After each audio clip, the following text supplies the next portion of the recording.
अब आते हैं वो केसेस जहां पर पूरी तरह गलती आपकी होती है कि आप लालच में आपने इन्वेस्ट कर दिया, या आपको कॉल आया कि मैं इंश्योरेंस कंपनी से बोल रहा हूँ, ये आपका इंश्योरेंस नंबर है, हाँ जी है, ये आपका डेट ऑफ बर्थ है, हाँ ये एड्रेस है, हाँ लास्ट प्रीमियम ये था, हाँ अरे तो आपके ना तो डिविडेंड पड़ा हुआ है 45 लाख का, आप क्लेम क्यों नहीं कर रहे हैं? इन्फॉर्मेशन सब होगी उनके हाँ पास। बिल्कुल। देखिए पहली चीज तो जितने साइबर क्राइम हो रहे हैं आज तक कभी ऐसा नहीं हुआ कि क्रिमिनल ने आपसे आपका बैंक अकाउंट नंबर पूछा हो, सही बात है। या क्रिमिनल ने आपसे आपका पासवर्ड पूछा हो।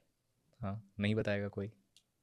क्रिमिनल सिर्फ ओटीपी जानना चाहता है, क्योंकि ओटीपी उसी समय जनरेट हो रहा है, इसीलिए यदि उससे पहले जनरेट हो चुका होता तो वो भी नहीं पूछता आपसे, वो जुगाड़ होता उसके पास निकालने का। जो चीज़ उसी समय जनरेट होगी तो उसी समय मांगी जा सकती है, उसका पीरियड भी बहुत कम होता है, 25-30 सेकंड में वो एक्सपायर हो जाता है। तो ये पासवर्ड और बैंक अकाउंट डिटेल क्रिमिनल को बताता कौन है?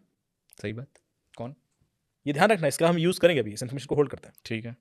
जब आपके इंश्योरेंस वाला कॉल आया तो आपने नोटिस किया कि उसके पास आपकी सारी इन्फॉर्मेशन थी। उसके बाद उसने आपको एक लालच दिया कि भाई आपका 45 लाख का डिविडेंड पड़ा हुआ है, आप क्लेम नहीं कर रहे हैं, लैप्स हो जाएगा, 1 साल तक फिर आप नहीं कर पाएंगे। तो आप कहेंगे अरे यार नहीं नहीं नहीं कर लेते हैं क्लेम। हाँ तो सर सिंपल सा प्रोसेस, आप एक काम कीजिए, एप्लीकेशन देता हूँ, इंस्टॉल कर लीजिए और उसमें डिटेल भर दीजिए तो आ जाएगा। अब आप कुछ भी करते हो जो वो करवाना चाहता है आपसे, वो एप्लीकेशन भी इंस्टॉल कर लोगे, उस एप्लीकेशन से आपका ओटीपी उस तक पहुंच जाएगा और अल्टीमेटली आपका पैसा निकल जाएगा। बैंक को आप जाओगे, इंश्योरेंस कंपनी को क्लेम करोगे, ये एप्लीकेशन कौन सा होगा? मेलवेयर्स होते हैं तो बहुत सारे हैं, आपको मैं गेम इंस्टॉल करा दूंगा और गेम से मैं वो पैसा निकाल लूंगा आपके थ्रू, क्योंकि मैं तो ओटीपी पढ़ रहा हूँ ना बेसिकली। तो आप एसएमएस का एक्सेस कई सारे एप्लीकेशन को दे देते हो। आप अभी देखिए सेटिंग्स में जाइए, परमिशन मैनेजर में, प्रिवेसी में, वहाँ camera, microphone, contact list, SMS का ऑप्शन दिखेगा, हर ऐप को चाहिए क्लिक ऑन होता है। एसएमएस। आपको कम से कम 10 एप्लीकेशन दिखेंगे जो आपका ओटीपी पढ़ रही है, और हर ओटीपी पढ़ रही है। अब आप कैसे मान रहे हो कि वो मिसयूज नहीं हो सकता? हो सकता है ना, तो क्यों दे रहे हो? मत दो। छोटा सा सेटिंग करना है, हर एक को एसएमएस का परमिशन नहीं दे, ब्लॉक कर दे। अब सवाल यह है कि आपने उस लालच में वो एप्लीकेशन इंस्टॉल कर ली और उसके चक्कर में आपके पैसे निकल गए। आपने बैंक को या इंश्योरेंस कंपनी को इन्फॉर्म किया तो उन्होंने कंक्लूड किया कि गलती आपकी थी, इसलिए आपका पैसा नहीं मिलेगा।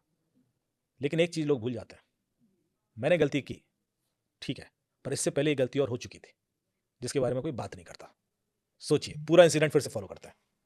बंदे ने कॉल किया, आपको बहुत सारा डिटेल बताया, जब बताया तब आप उस पर भरोसा किया ना। एग्जैक्टली। वो कहाँ से आया?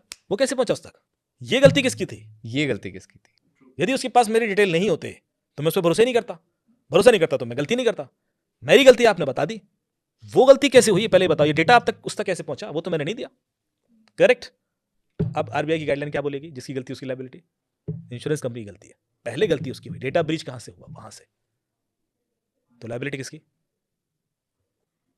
ऐसे पैसा लुटवाता हूं मैं। आप यदि कानून को थोड़ा समझ लें, बैंक अपने फायदे के लिए कानून इस्तेमाल कर रहा है, तो यदि किसी का पैसा निकलता है, आप उठा के देख लें जितने केसेस हैं, क्रिमिनल ने आपको कुछ आपका पर्सनल डिटेल बताया होगा, तभी आपने उस पर भरोसा किया होगा।